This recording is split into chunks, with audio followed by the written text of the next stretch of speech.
आशा के मोती चैनल में आपका स्वागत है। देश के 12 ज्योतिर्लिंग कहाँ कहाँ हैं और उनकी क्या विशेषता है। पुराणों और धार्मिक मान्यताओं के मुताबिक देश भर के 12 स्थानों पर जो शिवलिंग मौजूद हैं, उनमें ज्योति के रूप में स्वयं भगवान शिव विराजमान हैं। इसलिए इन्हें ज्योतिर्लिंग के नाम से जाना जाता है।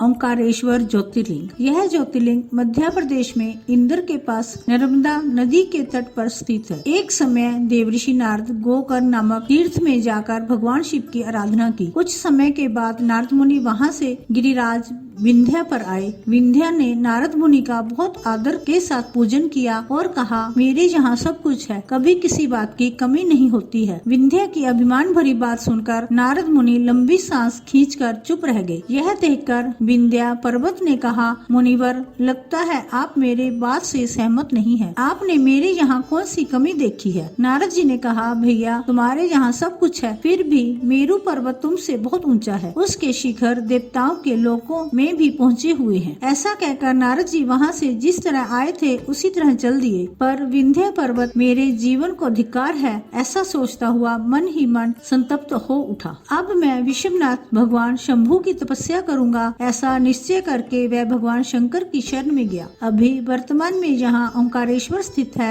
वहाँ जाकर उसने भगवान शिव की पार्थिव मूर्ति बनाई और 6 मास तक निरंतर शिव के ध्यान में तत्पर हो कठिन तपस्या की। विंध्याचल की ऐसी तपस्या देखकर पार्वती पति प्रसन्न हो गए। उन्होंने विंध्याचल को अपना वह स्वरूप दिखाया जो योगियों के लिए भी दुर्लभ है। वे प्रसन्न होकर विंध्याचल से बोले, विंध्या, तुम मनोवांछित वर मांगो, मैं भक्तों को अभीष्ट वर देने वाला हूँ और तुम्हारी तपस्या से प्रसन्न हूँ। विंध्या बोले, देवऋषि देवेश्वर शंभो, आप भक्त वत्सल हैं, यदि आप मुझ पर प्रसन्न हैं तो मुझे वह बुद्धि प्रदान कीजिए जो अपने कार्यों को सिद्ध करने वाली हो। भगवान शंकर ने विंध्या को वह उत्तम वर दिया और कहा, पर्वत राज विंध्या, तुम जैसा चाहो वैसा करो। उसी समय देवता और ऋषिगण वहाँ आए और शंकर जी की पूजा करके बोले, प्रभु आप यहाँ स्थिर रूप में निवास करें। देवताओं की यह बात सुनकर परमेश्वर शिव प्रसन्न हो गए और सबको सुख देने के लिए इसे सहर्ष स्वीकार किया। वहाँ जो एक ही ओंकार लिंग था वह 2 स्वरूपों में विभक्त हो गया। पहला ओंकारेश्वर और दूसरा अमलेश्वर के नाम से संसार में प्रसिद्ध हुआ। यह दोनों शिवलिंग भक्तों को